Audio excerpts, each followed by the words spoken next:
Okay, I've been stacking, well, sound effects, not paper, unfortunately.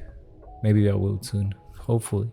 But anyways, I wanted to share today's tip with you, which is something that I realized just a few days ago, because for some reason, I don't know, it's just that I never really thought of it, of like finding a shortcut for it.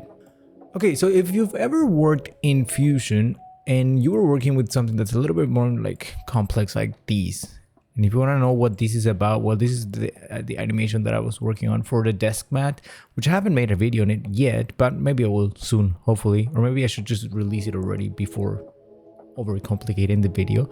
But anyways, so the issue here is that sometimes when you select a node, it doesn't actually show up automatically here on the spline editor when you want to do it.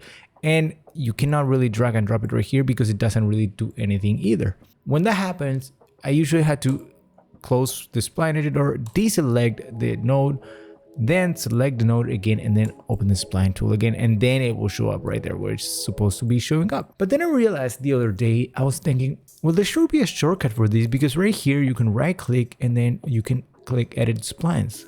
But there isn't a shortcut named right here, right?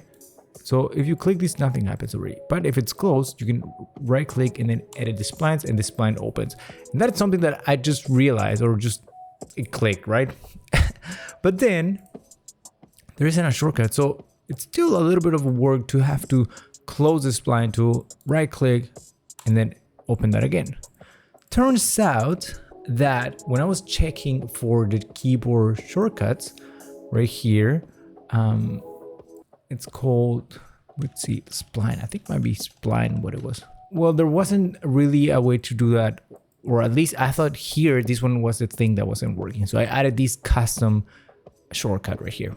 But it turns out that if you press F8 right here, there's this frame F8, then the spline tool closes and opens. So you can select the node, open the spline tool, close the spline tool, then open it, select something else maybe, and then close that with F8. And that is something that I learned just a few days ago after 5 years of using Fusion. Well, maybe 6 or 7 probably right now already. But yeah, that's just something that I wanted to share with you all, because it's like you always end up learning something new and just discovering something that, okay, that was so simple. Why didn't I think of that before?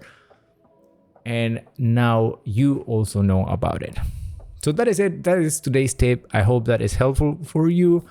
Now, before you leave, let me mention the SUALVI Bundle, which is the collection of over 1,000 tools and elements that I've developed for DaVinci Resolve that you can get from the SUALVI store. So make sure to check out the first link in the description, or maybe second, and check out the bundle to see if that's something that will benefit and make your life better.